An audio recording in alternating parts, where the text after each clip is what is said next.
बरेच बांधवांना ते व्हिडिओ लाईक केलेले आहेत आणि आवडलेले आहेत. तर त्यांच्या काही कमेंट्स पण होते की जी काही सुवावळ लावलेली आहे तर त्याच्यावर बऱ्याच वेळेस त्यांच्यावर मावा वगैरे पडतो.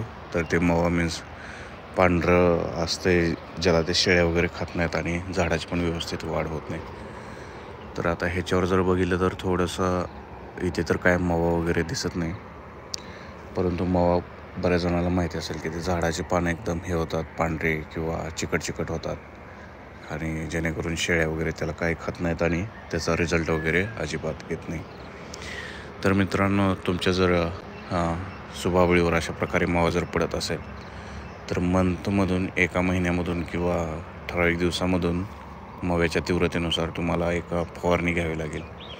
तर आम्ही अशाच प्रकारे करतो आणि ज्यावेळेस तुम्ही फवारणी घेता त्यानंतर तुम्हाला काळजी घ्यायची आहे की तो चारा एक जवळपास 8 ते 10 दिवस शेळ्यांना अजिबात द्यायचा नाही, कारण त्याच्यावरचं जे काय फवारलेलं आहे ते निघून जायला वेळ लागतो. तर आम्ही हे जर माव्याची कंडिशन वगैरे दिसली तर तुम्हाला ते कळूनच येतं की झाडावरती मावा वगैरे आहे का नाही, आणि असेल तर तुम्ही तो फवारा करून घ्या. तर आमच्याकडेच आहे डाळिंबीची बाग वगैरे, तर त्यामुळे आम्ही इझिली एक 200 लिटरचा बॅरल भरतो. त्याच्यामध्ये जवळपास 50 लिटर किंवा त्याहूनही कमी आम्हाला पाणी लागतं आणि त्याच्या स्प्रेने इझिली सर्व सुबावळीवर हे फवारा आरामशीर जातो. तर आता मित्रांनो, हे जर बघितले तर हे सुबावळीचे काही फटे वगैरे आहेत जे जस्ट छाटून झालेले आहेत, त्यामुळे याच्यावर सध्या हळूहळू फुटे यायला लागलेले आहे. इकडच्या पट्ट्यावर आत्ताच जस्ट कोंब फुटून आलेले आहेत. तसेच इकडच्या पट्ट्यावरही आताच हे कोंब फुटून आलेले आहेत, परंतु ह्याची वाढ खूप तीव्रतेने होते आणि याचा रिझल्ट लगेचच हे होतो, कारण इकडचे छाटून येईपर्यंत आणखी इकडच्या भागातली एवढी सुबावळ शिल्लक आहे. तरीही तिकडे लगेचच सुबावळ फुटून एवढे जोरात वाढ झालेली आहे.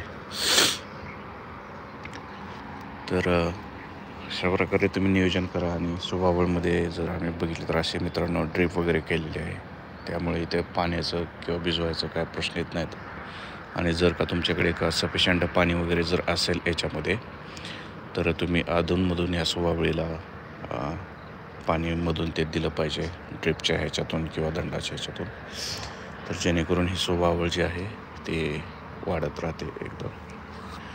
आणि जर का तुमच्या शेतामध्ये आता ही जी जमीन आहे ती एकदम खडकाळ जमीन आहे सुबावळची, आणि त्याची काय एवढी म्हणजे जमिनीमध्ये एवढी काही कस वगैरे नाही, परंतु जर का तुम्ही अधूनमधून थोडासा डोस वगैरे दिला तर आणखी तुम्हाला याच्यामध्ये रिझल्ट जे आहेत ते एक वेगळ्याच प्रकारचे दिसतील आणि त्याचा फायदाही होईल. आता या सुबावळमध्ये तुम्हाला अधूनमधून काही असे उंच पटे असलेले दिसतील, तर ते पटे कट करायचे राहून गेलेत किंवा ते काही पटे कात्रीने कट होत नाहीत, तर अशा वेळेस ते पटे तुम्हाला हातानेच कट करावे लागतील. आणि दुसरा एक असा प्रश्न आहे की ह्याच्यातील काही पटे हे बियासाठी वगैरे पण ठेवलेले आहेत. जर का दुसरीकडे सुबावळ वगैरे वाढवायचे असेल तर त्या बियाचा वगैरे वापर केला जातो. आणि इथल्या प्रत्येक ह्याची हाईट जर बघितली खोडाची तर एक समान दिसून येते. आणि या सुबावळ्या जवळपास 2-2.5 वर्ष झाले, त्यामुळे याचे बुंदे वगैरे जे आहेत ते एकदम जास्त हाय लेवलचे झालेले आहेत. कारण हे जर झाड बघितलं तर खालून एकदम स्ट्रॉंग आहे आणि दोन ह्याच्यामधलं जर अंतर बघितलं तर जवळपास 1-1 फूट किंवा 1.25 फूट असा दोन झाडांमधला अंतर आहे. आणि एका झाडाला जर हे बघितलं तर खूप काही पटे फुटतात आणि जेवढे छोटे आणि कमी साईजचे पट्टे असतील तेवढे त्याची वाढ एकदम पटापट होते. आता ह्याच्या झाडाला जर बघितलं तर हे सर्व एवढे पालवी फुटलेली आहे आणि हा एक परत प्रत्येक फटा हा ह्याच्यामध्येच कन्वर्ट होऊन जातो मोठ्या फटामध्ये, आणि त्याचंच परत कट करून ते शेळ्यांसाठी नेण्यात येते. तसंच हे प्रत्येक ह्याचं आहे. आणि काही वेळानंतर काय होतं की हे खोड खूपच मोठं होऊन जातं, तर तुम्हाला मग ते परत खालून छटावं लागेल. जसं की तुमच्या बांधावर वगैरे सुभावळीचे झाडं वगैरे असल्यावर आपण बुडातून तोडतो, तसं फक्त ह्याला तोडायचं नाही आहे. आणि ह्या दोन ह्याच्यामधलं पण अंतर तुम्ही एक सफिशियंट ठेवलं पाहिजे, कारण जर तुम्ही जास्तच कमी केलं तर तुम्हाला याच्यातून चालता वगैरे येणार नाही आणि काही करता येणार नाही. तर मित्रांनो, व्हिडिओ वगैरे कसा वाटला, कारण मी आज जरा खूप लवकर आलतो, तर परत एकदा व्हिडिओ बनवून टाकावं म्हटलं की सुभावळीचे कसे काय नियोजन आहे आणि त्याच्या पुढचं थोडीशी माहिती सांगावी म्हणून. तर मित्रांनो, हे झालं सुभावळीचं. चला नंतर आपण जाऊयात आपल्या शेतामध्ये, तिकडंच आहे गिनीगोल.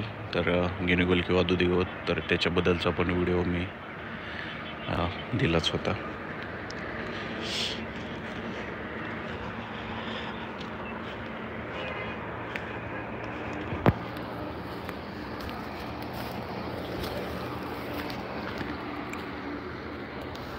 धरली डाळिंब बाग आम्ही, याच्याच साईडला आहे डाळिंबीची बाग वगैरे.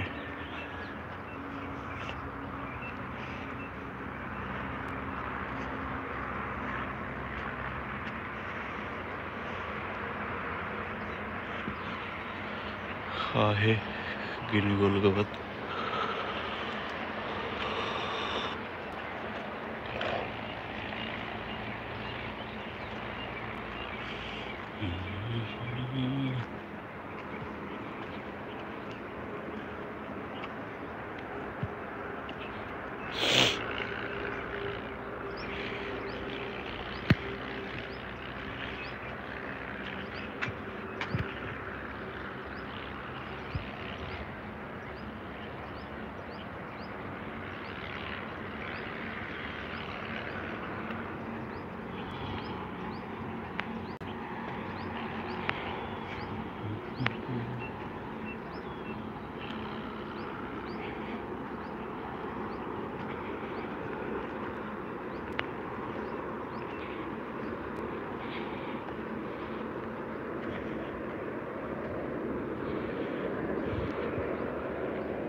शुभ सकाळ गणपती देवकार.